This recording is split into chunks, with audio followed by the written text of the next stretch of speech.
আমি আমার স্ট্যাটাসে বলেছিলাম, বাহরাইনে যখন যুক্তরাষ্ট্রের, এটা হচ্ছে ইসরায়েল জিতবে না ইরান জিতবে তার আরেকটা উদাহরণ, within an hour or two, 1-1.5 ঘন্টা 2 ঘন্টার মাঝখানে ইরান বাহরাইনের যুক্তরাষ্ট্রের 5th ফ্লিটে আক্রমণ করেছে, যেখানে দেখা গেছে বাহরাইনের জনগণ আনন্দ উল্লাস করছে।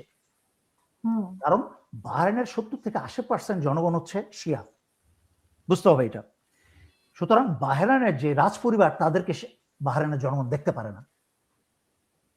আর শুধু তাই না, বাহরাইন হচ্ছে এত একটা নষ্টা দেশ, যেই নষ্টা দেশ বিভিন্ন দেশ থেকে মেয়েদেরকে নিয়ে আসে এবং গালফ এয়ার বিমানের যে এয়ার হোস্টেজ আছে, মেয়েরা আছে, সেই মেয়েদেরকে চাকরি দেয় শুধুমাত্র পতিতা বানানোর জন্য। তাদেরকে উপভোগ করে হচ্ছে বাহরাইনের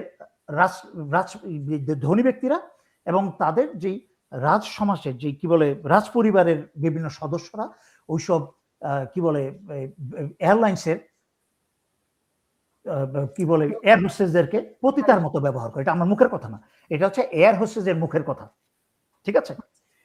সুতরাং ওইসব যুক্তরাষ্ট্রের বেস বানিয়ে যুক্তরাষ্ট্রের অফিসাররা যেইভাবে বাহরাইনের মেয়েদেরকে তারা নষ্ট করেছে এবং এসব অন্যায় পাপ কাজে যুক্ত করেছে, বাহরাইনের শিয়ারা সেগুলো সহ্য করতে পারছিল না এত বছর ধরে।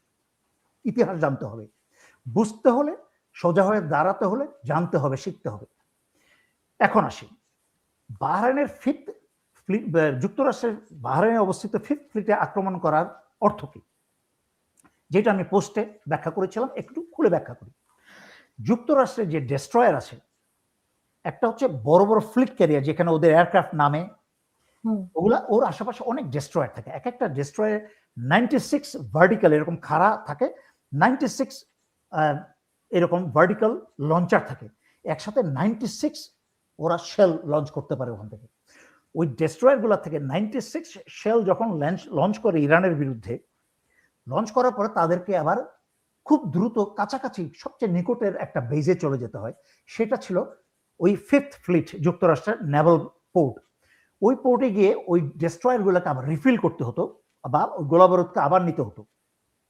কিন্তু ওই 5th ফ্লিট ধ্বংস করে দেওয়ার কারণে এখন যুক্তরাষ্ট্রের ডেস্ট্রয়ারগুলোকে যেতে হবে, গার্সিয়া একটা পোর্ট আছে, ডিয়াগো গার্সিয়া, সেই ডিয়াগো গার্সিয়াতে যেতে হবে, যেখানে যেতে এবং আসতে লাগে 7 দিন। 1 ঘন্টায় যদি যুক্তরাষ্ট্র এবং ইসরায়েলের এই অবস্থা হয়, তাহলে 7 দিনে কি হবে ব্যাখ্যা করার দরকার আছে? নাই। এখন শুধু তাই করে নাই, ইরান হরমুজ প্রণালী বন্ধ করে দিয়েছে। ওর ভিতরে যুক্তরাষ্ট্রের যতগুলা ডেস্ট্রয়ার এবং এয়ারবেস ক্যারিয়ার ছিল, এগুলো কিন্তু আটকা পড়ে গেছে।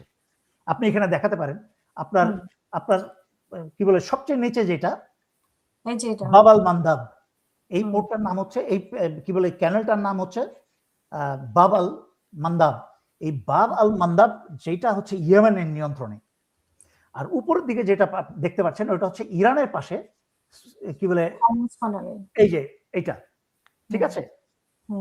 এই ক্যানেল দেখতে পাচ্ছেন যে এই হরমুজ চ্যানেলটা বা প্রণালীটা, এটা বন্ধ করে দিয়েছে ইতিমধ্যে। এর ভিতরে এই মাঝখানে আটকা ব্লু জায়গাটা দেখতে পাচ্ছেন, এই জায়গাটা আটকা পড়ে গেছে যুক্তরাষ্ট্রের অনেকগুলো বড় বড় এয়ারক্রাফট ক্যারিয়ার এবং ডেস্ট্রয়ার, এবং তারা বিশাল বিপদে। ইরান এখনো কিন্তু আক্রমণ করে নাই, এদের উপর দিয়ে ছোট ছোট ড্রোন নিচ্ছে, তাতেই কিন্তু ওদের যে এয়ারক্রাফট ক্যারিয়ার ভয়ে ড্রোনকে ডিস্ট্রয় করে দিচ্ছে। ওরা এত ভয় পাচ্ছে, ওরা লুকিয়ে আছে। আর ডেস্ট্রয়ার গুলা ওরা গোলাবারুদ শূন্য। ওরা এখন যুক্তরাষ্ট্রের দয়ের উপরে না, ওরা এখন ইরানের দয়ের উপর বেঁচে আছে, ঠিক আছে? সুতরাং এই যে আপনি হরমুজ প্রণালী দেখলেন, এই হরমুজ প্রণালীর উপর দিয়ে সমগ্র বিশ্বের 30% জ্বালানি এবং 10% এলএনজি, এই গ্যাস বাংলাদেশেও আসে। এলএনজি এই 30%, সারা বিশ্বের 30% এই আসা যায় হচ্ছে এই হরমুজ প্রণালীর ভিতর দিয়ে। এই হরমুজ প্রণালী যখন বন্ধ করে দিয়েছে, এই মায়ের কিন্তু সারা পৃথিবীর এর থাপ্পড় সারা পৃথিবী বহন করবে, এবং বাংলাদেশ সহকারে।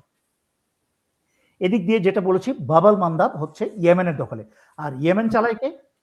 ইরান। ইয়েমেনি কারা? শিয়া। আফগানি কারা? শিয়া। ইরানি কারা? শিয়া। বাংলাদেশিদেরকে শিয়াকে গালি মারার আগে তাদের হাজার হাজার বছরের ইতিহাস পড়তে হবে। সুন্নিদের মতো বেঈমান না, সুন্নিদের মতো যার যার আরাম নিয়ে নিজের সুবিধা ভোগ করে আলাদা আলাদা রাজা বাদশাদের মতো না। শিয়ারা সব হাজার হাজার বছর ধরে শিয়াদেরকে কেউ হারাতে পারে নাই। আমাদের মূর্খ তথাকথিত সুন্নিরা আমার আকীদা শেখায়, বলে কি, আমি নাম নিয়ে বলবো না, ছোট করতে চাই না, শুধু উদাহরণ দিই। বাংলাদেশের তথাকথিত মূর্খদের কথা বাদিয়ে দিলাম, ইংল্যান্ডে বসবাস করে, ইংল্যান্ড থেকে পড়াশোনা করে, ব্রিটিশ থেকে পড়াশোনা করে পাশ করা এক ব্যারিস্টার আমাকে বলে, উনি খারাপ লোক না, উনি ভালো লোক, আমি জ্ঞানের সমস্যার কথা বলছি, ইসলামিক জ্ঞানের সমস্যার কথা বলছি। উনি আমাকে বলে, আপনি কি জানেন শিয়ারা কথায় কথায় আমাদের নবীজি হযরত মুহাম্মদ সাল্লাল্লাহু আলাইহি সাল্লামকে গালি দেয়? আমি অবাক হয়ে গেলাম। একদিন এক জুম্মার নামাজের দিন আমি ভুল করে মসজিদ খুঁজে খুঁজে আমি খুব টায়ার্ড হয়ে গিয়েছিলাম, ছোট ছোট মসজিদ, পার্কিং করার জায়গা নেই। এক সময় দেখলাম বিশাল বড় এক মসজিদ, থর্নক্লিফে এক শহর আছে, সেখানে বিশাল বড় এক মসজিদ, বিশাল পার্কিং। আমি এত বড় মসজিদ দেখি নাই, আমি এত বড় পার্কিং দেখি নাই। আনন্দে ছুটে গেলাম, ছুটে গিয়ে মসজিদে ঢুকতেই, দুঃখিত এরকম লাইভ করা হয় না তাই একটু লম্বা করে বলতে হচ্ছে, না সমস্যা নেই, কারণ এগুলোর থেকে মানুষকে শিখতে হবে। মুসলমানদেরকে, মুসলমান ভাই ভাই মিলে, যেটা এই রোজার মাসে বলছি, হযরত মুহাম্মদ সাল্লাল্লাহু আলাইহি সাল্লামের শেষ বাণী, শেষ ভাষণে একটা অনেক 10-15টা কথার মাঝে একটা শক্তিশালী কথা ছিল যে এক মুসলমান আরেক মুসলমানের ভাই। এখন মুসলমানদের ভিতরে এই জিনিসটাই চলে গেছে, এই জিনিস ভুলে গেছে ওরা। ওরা শিয়া বলে গালি মারে, সুন্নি বলে গালি মারে। অথচ এই আয়াতুল্লাহ খোমেনি কিন্তু একটা আইন করেছিল আজকের থেকে বহু বছর আগে, যে কোনো সুন্নিকে গালি দেওয়া যাবে না, শিয়াদের উপরে আইন করেছিল। আর এই সুন্নিদের মুখের জবান এত বেফাস, মাথা এত ফাঁকা, এত মেধাহীন, বুদ্ধিহীন মাথা, যে এরা কথায় কথায় শিয়াদেরকে গালি মারে। আজকাল অনেক কমে গেছে যেটা বললাম। তো যাই হোক, আমি আজকাল আসলে অনেক চেঞ্জ হয়েছে, মানুষের অনেক চেঞ্জ হয়েছে, তারপরে কিছু আছে। আমার ফেসবুকে যেই লোকগুলো গালি দিয়েছে তাই আমার গেলেও এখনো দেখতে পারবেন, কিছু কিছু ডিলিট করেছি, কারণ এত মূর্খ তো আমার সহ্য হয় নাই। আমাকে গালি না, কারণ আমি তো গালি প্রুফ হয়ে গেছি, এত বছর আওয়ামী লীগ বিএনপি সবার গালি খেতে খেতে প্রুফ হয়ে গেছে না, আমার গায়ে লাগে না। কিন্তু মূর্খদের কথা আমার, মূর্খের সাথে তর্ক যায় না, মূর্খদের কথা সহ্য হয় না, ডিলিট করে দিয়েছি, এখনো আছে অনেক। যাই হোক, আমি শিয়া মসজিদে ঢুকে গিয়েছিলাম ভুল করে। আমি প্রথমেই যে সিনটা দেখলাম, মুগ্ধ হওয়ার মতো সিন, যেটা আমাদের নবীজি ওনার আমলে বলেছিলেন, ওনার আমলে যেটা পালন করতেন, যে একদল মুসলমান নামাজ পড়বে আর একদল মুসলমান পাহারা দিবে, নিরাপত্তা দিবে বাইরে দাঁড়িয়ে। আমরা জিলাপি খাওয়া মুসলমানরা, সুন্নি মুসলমানরা কিন্তু এগুলো ভুলে গেছি। এই জন্য কিন্তু কয়েকদিন পরে পরে মসজিদে ঢুকে ওই পশ্চিমারা, ইসরায়েলারা বা ইসলাম বিরোধীরা কিন্তু ফায়ার করে, গুলি করে মেরে ফেলেন। কোনো দরজায় কোনো গার্ড নাই, পাহারা দেওয়ার নাই। কারণ আমাদের মুসলমানদের ইমান হলো আল্লাহ দেখবে, আল্লাহ দেখবে। কিন্তু আমাদের নবীজিকে যখন জিজ্ঞেস করা হয়, হুজুর উটটা এখানে রাখলাম, আমার উটটার জন্য দোয়া করেন, আমাদের নবীজি বললেন, আগে তো উটটারে বাঁধো, তারপরে তো দোয়া করি। আগে তো নিজেদের সাবধানতা, তারপরে আল্লাহ কোরআনের কথা, আমার কথা না। যেই জাতি নিজের পরিবর্তন না করে, আল্লাহ তার পরিবর্তন করে না। বাংলাদেশের যে অবস্থা এখন চলছে, এত বছর ধরে যেটা চলছে। যাই হোক, শিয়া মসজিদে ঢুকতেই যেটা সিন পড়লো, দরজার দুই পাশে সুঠাম দেহি, 6 ফুটের চেয়ে উপরে লম্বা দুইটা বিশাল স্মার্ট হ্যান্ডসাম স্যুটটাই পরা লোক দাঁড়ানো, এবং ক্লিয়ারলি বুঝতে পারছি তাদের এখানে অস্ত্র আছে, তাদের এখানে অস্ত্র আছে কোমরের মধ্যে, দরজার দুই পাশে দাঁড়ানো, সুন্দর ডিসিপ্লিন, কোনো হাউকাউ নাই, হইচই নাই। আমাদের মুসলমানদের মসজিদের ভিতরে ঢুকতে গেলে, ভাই কেমন আছেন, কত কত আপনার ডেভেলপমেন্টটা হইলো কিনা, ডেভেলপমেন্টটা কত পয়সা ইনকাম করলেন। মসজিদে ঢুকে বেহুদা কথাবার্তা কিন্তু এরা বলে না। মসজিদে চুপচাপ ঢুকলাম, ঢুকেই দেখি আর অপূর্ব সুন্দর সিন।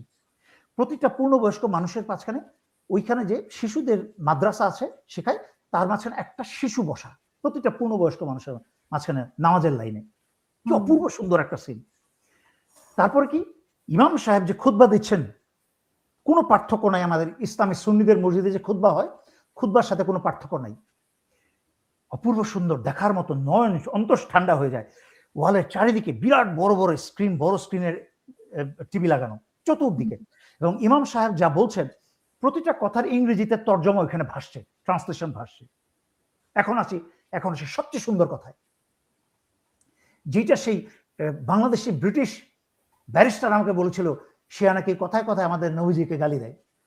এখন সবচেয়ে মজার কথায় আসি, আসল কথায়, যখনই ইমাম সাহেবের মুখের থেকে মোহাম্মদ নামটা আসে, সাথে সাথে সারা মসজিদে দুরুদের আওয়াজে, এই রোজার মাসে রোজা রেখে বলছি, মিথ্যা কথা বাড়িয়ে বলার কোনো উপায় নাই, শিয়া মুসলিমরা মসজিদের ভিতরে একসাথে এত চিৎকার করে দুরুদ পড়তে শুরু করে যেন সারা মসজিদ কাঁপতে শুরু করে ওদের দুরুদের আওয়াজে, সুবহানাল্লাহ, আলহামদুলিল্লাহ। আর এই মূর্খ সুন্নিরা বলে কি, তথাকথিত শিক্ষিত মূর্খ সুন্নিরা বলে শিয়ারা নাকি আমাদের নবীজিকে গালি দেয়। মূর্খতার কতটুকু নামতে পারে? এই ব্যারিস্টারি কোনো কাজে আসবে যদি তার ধর্মের সম্পর্কে জ্ঞান এত নিচু হয়? না থাকে। আচ্ছা, এখন